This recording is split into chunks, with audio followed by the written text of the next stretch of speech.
У нас будут такие типа а-ля хот-доги из того, что осталось в холодильнике. Сейчас смазываю соусом. У меня майонез. Майонез и горчица. Так, сейчас расскажу, какие у меня планы. У меня сейчас есть 2 сосисочки, вставляю туда, сыр укладываю и ложу все это на чуть-чуть в духовку. Булок только 5. Почему 5 булок? А, ну булок 5, да, сосисок. У меня еще вареная колбаса есть, я заменю сосиску колбасой. Так, потом пока у меня это все запекается, я сделаю такой салатик из пекинской капусты и помидорку. Все это выложу потом еще сверху, и будет такой на завтрак. Помидорка. Папа, помидорка. Булка. Булка.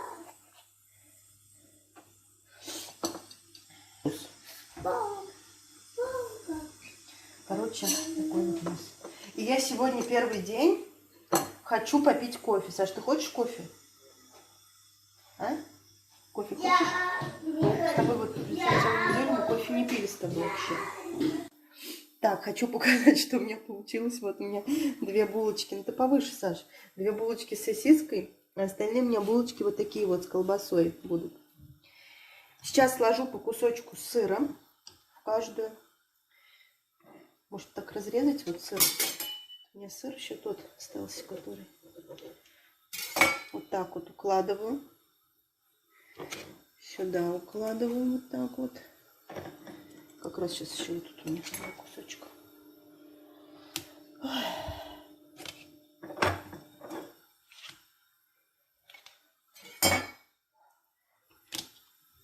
Вот так вот. Короче, у нас сейчас хот-доги будут вообще. Пальчики оближешь. Так, и вот в таком виде нам их надо, Саша, положить в духовку. Так вот. Бекончик у нас еще тут обнаружился, остатки, да?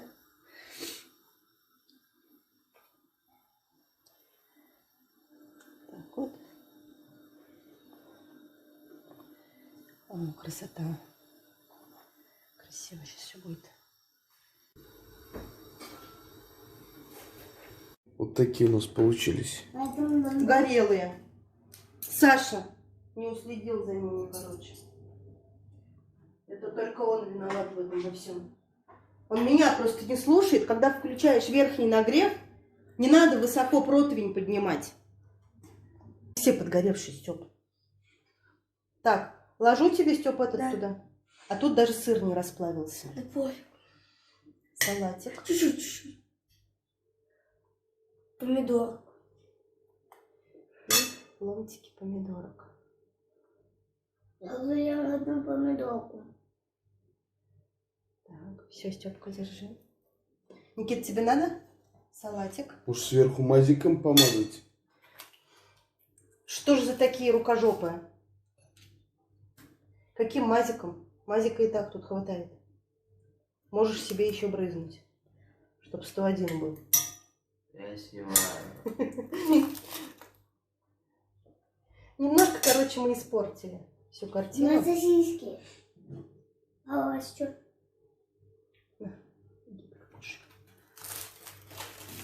Вася, тебе ничего не надо, да?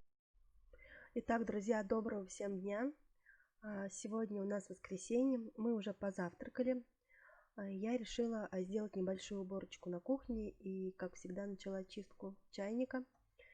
Сейчас я его немножко помою плиту.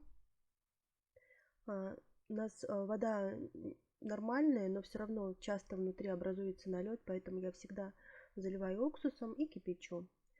Так, приступаю к плите.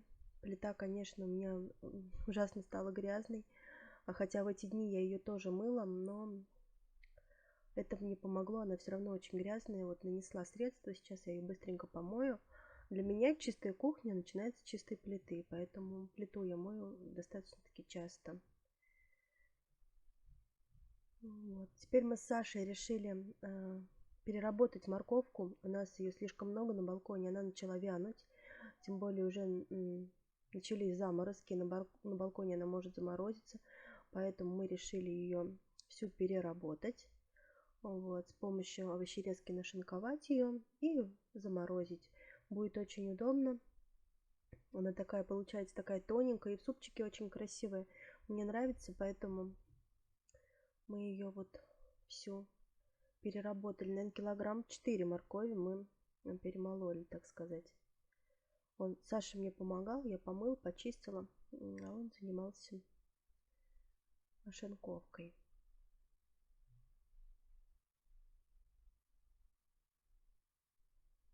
Вот столько морковки у меня получилось, а я ее разложила по пакетам и скатала вот в такие вот рулетики.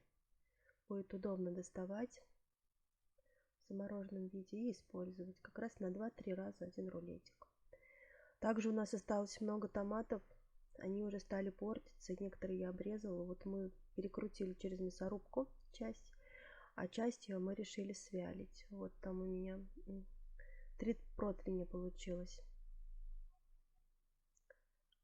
Вот. А сейчас я вам как раз показываю томатную пасту. Вот такая вот томатное пюре у нас получилось. Правда, там семечки, но я думаю, ничего страшного. Я его планирую в формочке разложить и заморозить, чтобы было удобно пользоваться, брать какую-то определенную порцию, добавлять в блюдо. Вот как раз я раскладываю. Купила форму для кексов и применила ее вот в таком заморозке томатном пюре. Тут у меня остались остаточки, я еще решила вот в такие силиконовые формочки тоже залить. Тут я смазываю помидорки. Помидорки я нарезала и убрала из них семечки, чтобы они не дали много воды. Сейчас я их присыпала приправами.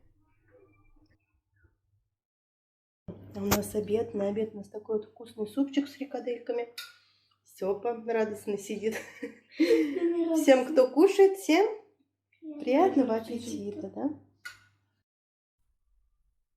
Тем временем мои формочки уже подморозились.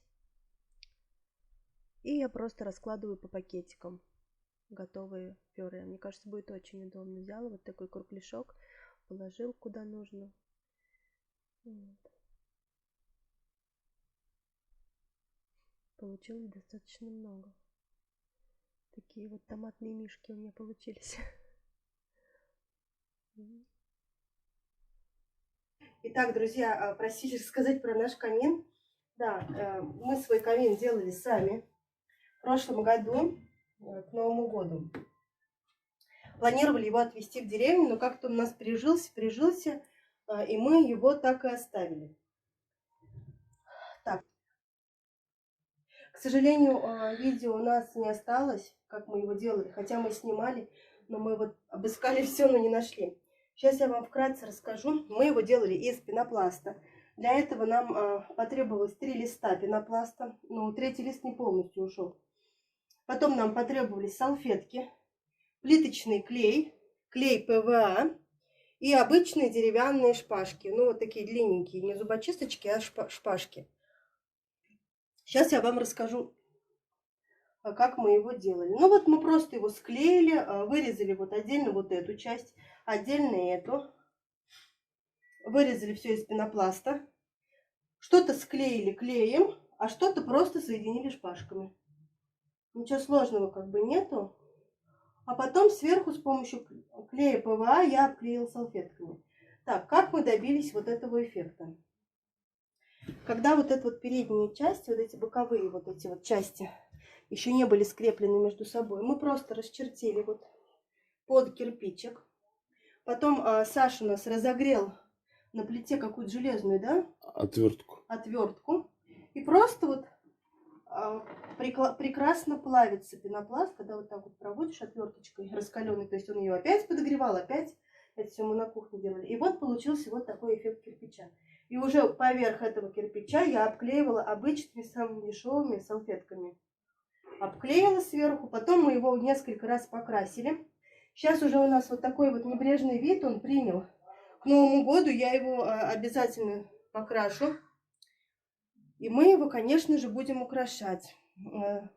Как мы украшали в прошлом году, там немного видно на фотографиях. Я вставлю, покажу вам. Ну, тут у меня лежала еловая ветвь, какие-то фигурки стояли. Ну, в этом году будет примерно то же самое, только будет это все в розовых, золотых тонах, как я хочу. Говорят, что вообще у нас елка была красная, в красных тонах, красных, золотых. Но в этом году говорят, что нельзя злить быка. Год быка не любит, бык не любит красный цвет. Поэтому в этом году я сменю. По крайней мере, вот в гостиной.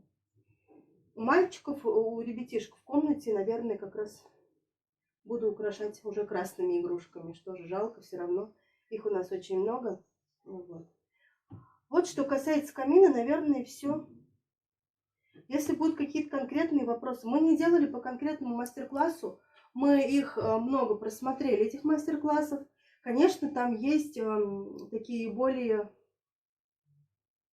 как сказать, более такие варианты посложнее. То есть делают из гипсокартона, из чего только не делают. Но у нас такой простой. Мы его сделали буквально за 2 дня. Первый вечер мы все вырезали, соединили, склеили. Второй день я уже обклеивала салфеточками. И потом мы его красили несколько раз. 2 или 3 раза мы его красили. Сколько по деньгам? Но я думаю, что не больше 1000 рублей, наверное, ушло в общей сложности. Ну, сейчас сколько что стоит, смотри, 3 листа По пенопласта. 200 рублей, да? Ну, я не буду Ну, где-то брать. 200, да, рублей. 5 сантиметров 10 толщиной. сантиметровый, да? Это 600. Плюс клей плиточный, там рублей 100, плюс клей ПВА. Ну да, где-то 1000, может быть, 1000 с хвостиком. Вот. Фотографии, что как украшен был. Я уже говорила, да, мы вставим. Ну вот и все.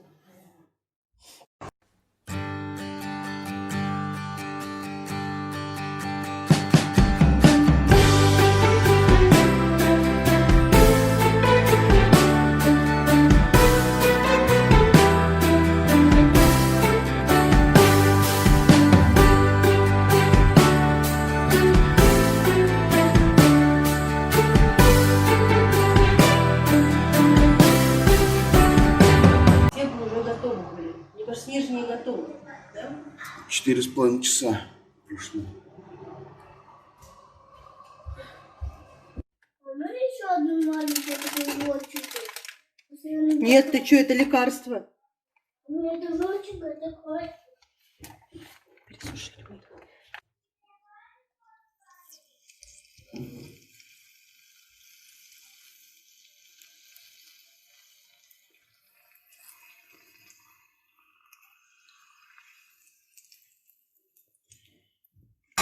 Все, закрывай.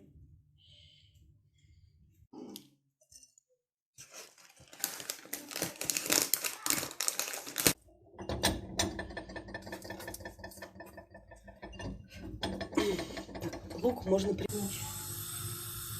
И то на кровати будет шуршать. Шарахаться. Еще будет вот это